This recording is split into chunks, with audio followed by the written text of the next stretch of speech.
რუბრიკით ჩვენ თქვენთვის ვადგენთ სიმართლეს ვაგრძელებთ ფაქტ-ჩეკის მიერ მომზადებული სიუჟეტების ჩვენებას.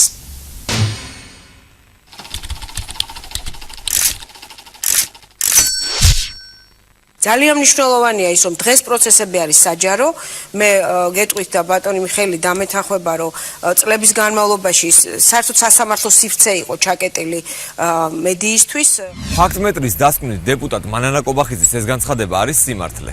სასამართლოს ხდომების ფოტო, ვიდეო, აუდიო გადაღების საკითხს საერთო სასამართლოების შესახებ კანონი არეგულირებს. აღნიშნული კანონი მასში შეტანილი ცვლილებების მიხედვით ქრონოლოგიურად გავაანალიზეთ. კანონი საერთო სასამართლოების შესახებ 1997 წელს მიიღეს, რომლის პირველადი ვერსიის თანახმად სასამართლოს ხდომის დარბაზში დასაშვები იყო კინო, ფოტო, აუდიო და ვიდეო ჩაწერა, ხოლო კონკრეტულ შემთხვევებში მოტივირებული გადაწყვეტილების საფუძველზე სასამართლოს გადაღების აკრძალვა შეეძლო.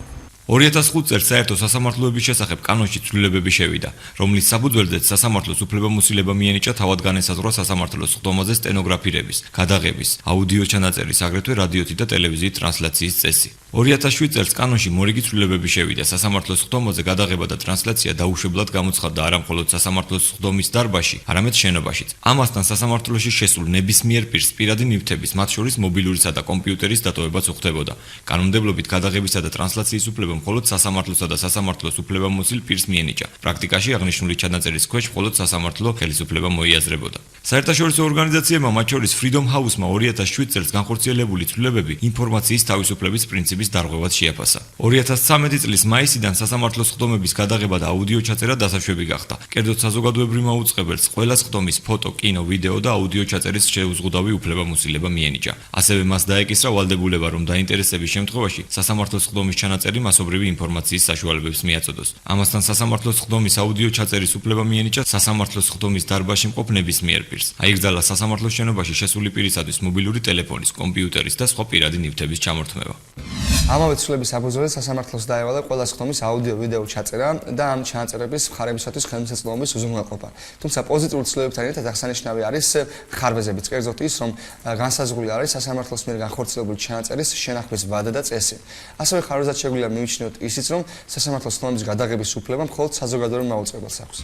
2007-2012 წლებისგან განსხვავებით, 2013 წელს ნებადართული გახდა ფოტო, აუდიო და ვიდეო ჩაწერა როგორც სასამართლოს ეზოსა და დერეფანში, ასევე ხდომის დარბაზში. მედიისათვის სასამართლო პროცესების გახსნა დადებითად არის შეფასებული როგორც ვენეციის კომისიის, ასევე ადგილობრივი არასამთავრობო ორგანიზაციების მიერ.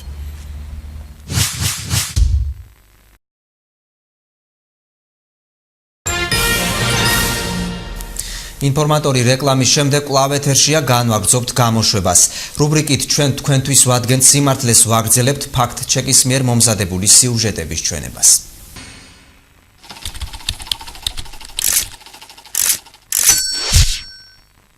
ეს არ არის პირველი ნაბიჯი და ამით არ იწყება ანექსია. ანექსია დაიწყო 28 წელს. რაღაც ნიშნები იყო 28 წლამდეც კი, მაგრამ პირველი ნაბიჯები ანექსიაზე განხორციელდა 2008 წელს და შემდეგ გრძელდებოდა, რა თქმა უნდა, ეს ერთ-ერთი მნიშვნელოვანი ნაბიჯია. თავისთავად დოკუმენტი ახალი არ არის, ანუ დოკუმენტის სახე, ანუ ტექსტის სახე ამ ტიპის 80-მდე ხელშეკრულებას აქვს მოწერილი ხელი რუსეთსა და ეგრეთ წოდებული აფხაზეთის მთავრობას შორის. ფაქტმეტრმა პაატა ზაქარეიშვილის ეს განცხადება ვერდიქტის გარეშე დატოვა. პაატა ზაქარეიშვილი 2014 წლის ოქტომბერში რუსეთის მიერ აფხაზეთის დე-ფაქტო ხელისუფლებისათვის მოკავშირეობისა და ინტეგრაციის შესახებ ახალ შეთავაზებაზე საუბრობდა. შეთანხმებას ხელი 2014 წლის 24 ნოემბერს მოეწერა. ჩვენ დეტალურად გავაანალიზეთ თუ რას მოიცავდა რუსეთსა და ოკუპირებულ აფხაზეთს შორის აქამდე გაფორმებული ხელშეკრულებები. აგრეთვე რას წარმოადგენს 2014 წლის დოკუმენტი, რით განსხვავდება ის ამ ტიპის სხვა დოკუმენტებისაგან და რა ახალ საფრთხეებს შეიცავს. 2008 წელს საქართველოს ორი რეგიონის, აფხაზეთისა და ცხინვალის ოკუპაციის შემდეგ რუსეთმა იმავე წლის 26 აგვისტოს ორივე სეპარატისტული ერთეულის დამოუკიდებლობა ცნო. დღემდე აფხაზეთსა და რუსეთის ფედერაციას შორის 80-მდე ეგრეთ წოდებული სამთავრობო და უწყებათაშორისი ხელშეკრულებაა გაფორმებული. ამ ხელშეკრულებებში აფხაზეთის ეგრეთ წოდებული საზღვრისა და სუვერენიტეტის დაცვის, ასევე რუსეთ-აფხაზეთს შორის სავაჭრო ურთიერთობების დარეგულირებასა და საგანმანათლებლო სფეროში თანამშრომლობაზეა საუბარი. 2008 წლის 17 სექტემბერს აფხაზეთმა და რუსეთმა მეგობრობის, თანამშრომლობისა და ურთიერთდახმარების შესახებ ხელშეკრულება გააფორმეს. მხარეები ერთმანეთის ტერიტორიული მთლიანობისა და საზღვრების ურყევების პრინციპზე და საგარეო პოლიტიკის სფეროში თანამშრომლობის შესახებ შეთანხმდნენ. მნიშვნელოვანია ის ფაქტი, რომ ხელშეკრულებით რუსეთმა აფხაზეთის ტერიტორიაზე შესაბამისი სამხედრო ინფრასტრუქტურისა და ბაზების განლაგების უფლება მიიღო. 2009 წელს რუსეთმა და სეპარატისტულმა რეჟიმმა აფხაზეთის ეგრეთ წოდებული სახელმწიფო საზღვრის ერთობლივი ძალებით დაცვის შესახებ ხელშეკრულება გააფორმეს. ამ შეთანხმების თანახმად აფხაზური მხარის საზღვრის დაცვის ორგანოების ჩამოყალიბებამდე ოკუპირებული ტერიტორიის საზღვრის კონტროლი რუსეთის შეიარაღებულ ძალებს დაევალა.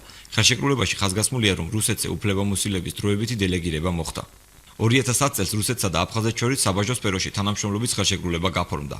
ხელშეკრულებაში სპეციალიზებული საბაჟო სამსახურის შექმნის შესახებაა საუბარი. შესაბამისი სამსახური აფხაზეთისა და რუსეთის ტერიტორიაზე შემავალ ტვირთებსა და სატრანსპორტო საშუალებებს გაუწევდა კონტროლს. 2014 წელს რუსეთის მიერ აფხაზეთისათვის შეთავაზებული ახალი შეთანხმება განსხვავებით იმ ხელშეკრულებებისაგან, რომელიც აქამდე რუსეთსა და აფხაზეთს შორის გაფორმდა, სერიოზულ საფრთხეს უქმნის აფხაზეთის ეგრეთ წოდებულ სუვერენიტეტს. შეთანხმების ტექსტში გამოყოფილია ის სფეროები, რომელთა რუსეთის ფედერაციასთან ინტეგრაციაც შესაბამისი საკანონმდებლო ცვლილებებისა და ღონისძიებების გზით უნდა განხორციელდეს. კერძოდ, საგარეო პოლიტიკა, თავდაცვა, უსაფრთხოება, საზოგადოებრივი წესრიგი და კანონის უზენაესობა. მნიშვნელოვანია ისიც, რომ რუსეთის მიერ ინიციირებული შეთანხმების ტექსტი თვისობრივად განსხვავდება აფხაზეთის მიერ გამოქვეყნებული ტექსტისაგან. კონკრეტულად განვიხილოთ რამდენიმე მათგანი. მოკავშირეობისა და ინტეგრაციის დოკუმენტში საერთო საბაჟო და ეკონომიკური სივრცის შექმნის შესახებაა საუბარი. განსხვავებით 2010 წელს მიღებული დოკუმენტისაგან, საბაჟო გამშვებ პუნქტებზე კონტროლს მხოლოდ რუსეთის შესაბამის სამსახურები განახორციელებენ.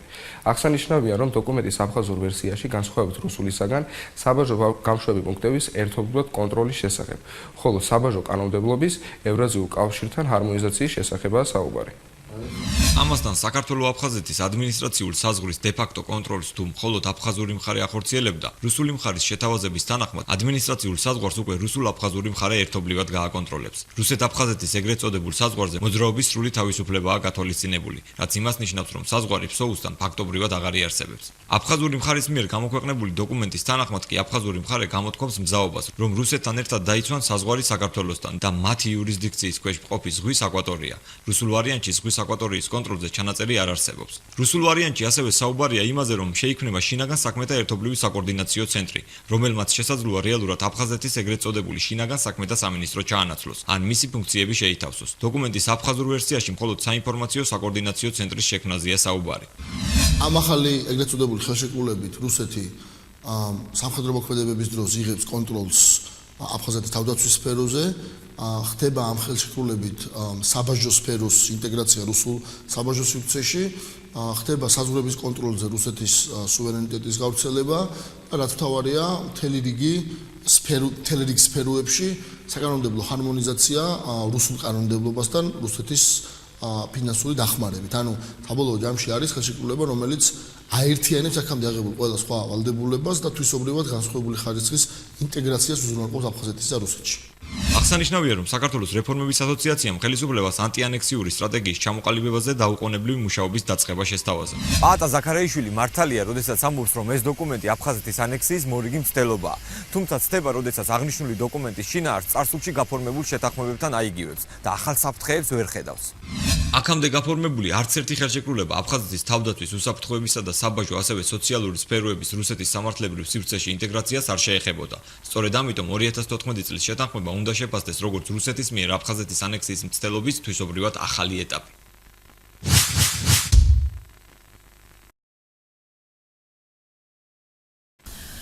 რუბრიკით ჩვენ თქვენთვის ვადგენთ სიმართლეს, ვაგრძელებთ ფაქტ-ჩეკის მიერ მომზადებული სიუჟეტების ჩვენებას.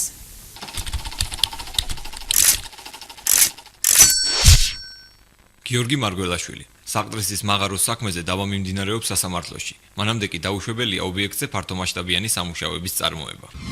ფაქტმეტრის დასკვნით პრეზიდენტის ეს განცხადება არის სიმართლე. საქართველოს პრეზიდენტის ამ განცხადებას წინ უძღოდა 2014 წლის 13 დეკემბერს კაზრეთში, საყდრისის მიმდებარე ტერიტორიაზე, სამთო მოპოვებითი სამუშაოების მიზნით კომპანია RMG Gold-ის მიერ განხორციელებული აფეთქებები.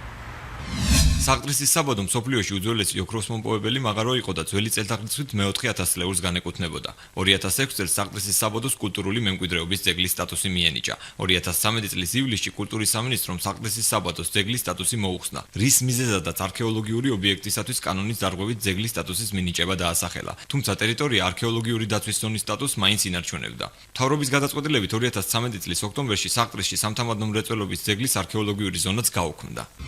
საყდრისის კულტურული მემკვიდრეობის ძეგლის სტატუსსა და ამ ტერიტორიაზე კომპანია RMG Gold-ის მიერ სამთო მოპოვებითი სამუშაოების წარმოების შესახებ ორი სასამართლო პროცესი გაიმართა.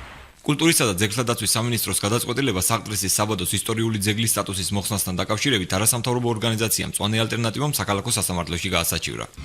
2014 წლის 13 ივნისს თბილისის საქალაქო სასამართლომ სარჩელი ნაწილობრივ დააკმაყოფილა და სამინისტროს გადაწყვეტილება ბათილად ცნო. კულტურის სამინისტრომ სასამართლოს ეს გადაწყვეტილება სააპელაციო სასამართლოში გაასაჩივრა და მასზე დავა დღემდე მიმდინარეობს. გარდა ამისა 2014 წლის 30 მაისს თბილისის საქალაქო სასამართლომ კახა კოჯორიძისა და დალი მამულაშვილის შუამდგომლობა დააკმაყოფილა და კულტურის სამინისტროს 2014 წლის 13 მარტის გადაწყვეტილება, რომლის მიხედვითაც კომპანია RMG Gold-მა საყდრისი ყაჩაღიანში მსხვილმასშტაბიანი სამუშაოების წარმოების უფლება მიიღო, შეაჩერა. სასამართლოს გადაწყვეტილების შედეგად RMG Gold-ს აღნიშნულ ტერიტორიაზე ფართომასშტაბიანი სამუშაოების წარმოების უფლება არ ჰქონდა, რაც პრეზიდენტის განცხადებას ადასტურებს.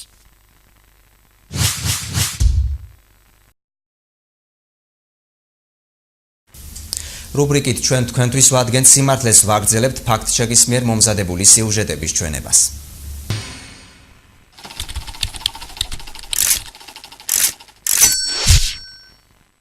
მაინტერესებს პარლამენტი როდიდან გახდა ხალხო საგამოძიებო ორგანო? გამოძიების უფლება, მეგობრებო, პარლამენტს არ ფაქტმეტრის დასკვნით დეპუტატ გიგაბუკიას ეს განცხადება არის ტყუილი.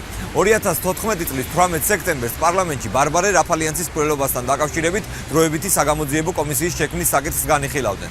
სწორედ ამ საკითხთან დაკავშირებით გააკეთა განცხადება დეპუტატმა.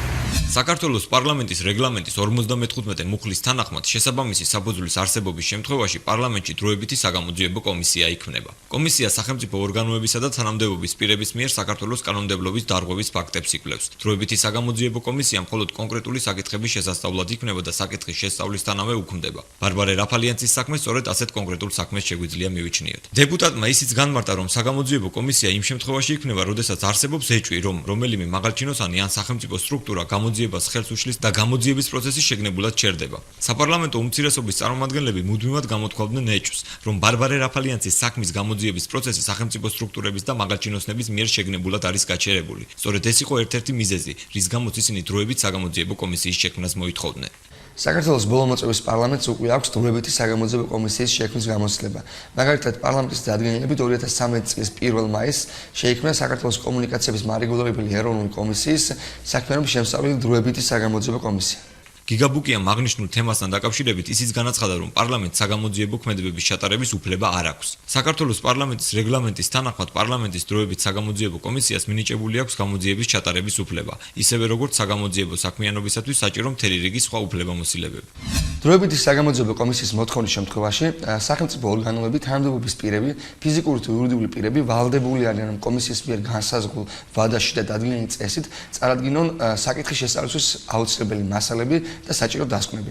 ასევე დროებით საგამოძიებო კომისიას უფლებამოსილება აქვს იმისა, რომ შესასწავლ საკითხთან დაკავშირებით მოიწვიოს და წერილობითი ახსნა განმარტება ჩამოართვას ნებისმიერ პირს, გარდა კანონით თუ რეგლამენტით დადგენილი შემთხვევებისა. როგორც ვხედავთ, თავად პარლამენტის რეგლამენტი განსაზღვრავს დროებითი საგამოძიებო კომისიისათვის საკმაოდ ფართო საგამოძიებო უფლებამოსილებების მინიჭებას. შესაბამისად, პარლამენტის წევრის მიერ იმის განცხადება, რომ პარლამენტს არ აქვს გამოძიების ჩატარების უფლება და დროებითი საგამოძიებო კომისია საგამოძიებო მოქმედებების ჩატარებაში შეზღუდულია, ერთდროულად უცნაურია და არასწორი.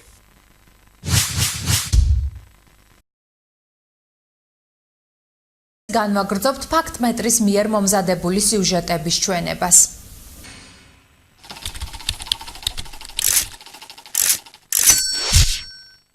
ბოლო კვლევებით ევროპის ქვეყნებში გაზრდილია ბავშვთა სიღარიბის მაჩვენებელი. საქართველოში კი დინამიკა შეიცვალა და ბავშვთა სიღარიბის მაჩვენებელი შემცირდა. ფაქტმეტრის დასკვნით დავით სერგეენკოს ეს განცხადება არის მეტწილად მცდარი. საქართველოში ბავშვთა სიღარიბის შესახებ კვლევას გაეროს ბავშვთა ფონდი UNICEF-ი ყოველ 2 წელიწადში ერთხელ ატარებს. სწორედ მათ მონაცემებზე დაყრდნობით გავაანალიზეთ ქვეყანაში ბავშვთა სიღარიბის კუთხით არსებული მდგომარეობა. UNICEF-ის ბოლო კვლევა 2013 წლის მონაცემებს ასახავს, რომლის თანახმადაც საქართველოში სიღარიბის ზღვარს მიღმა მყოფი ბავშვების რაოდენობა 2%-ით არის გაზრდილი და 27% შეადგენს. თუმცა ბავშვთა უკიდურესი სიღარიბის მაჩვენებელი 9.4%-დან 6%-მდე არის შემცირებული. საქართველოში უკიდურეს სიღარიბეში 50,000 ბავშვი ცხოვრობს და მათი დღიური მოხმარება 2 ლარზე ნაკლებია. სიღარიბის ზღვარს მიღმა კი 225,000 ბავშვი იმყოფება და ისინი დღეში 4 ლარსა და 50 თეთრზე ნაკლებს მოიხმარენ. ჯანდაცვის მინისტრმა განცხადებაში ხაზი გაუსვა, რომ ბავშვთა სიღარიბის მაჩვენებლის დინამიკა 2013 წელს შემცირებისკენ შეიცვალა. იუნისეფის მონაცემებით 2011 წელს შემცირდა ბავშვთა როგორც ზოგადი, ასევე უკიდურესი სიღარიბე. 2013 წელს კი ბავშვთა სიღარიბის ზოგადი მაჩვენებელი გაიზარდა, მიუხედავად იმისა, რომ ბავშვთა უკიდურესი სიღარიბე შემცირდა.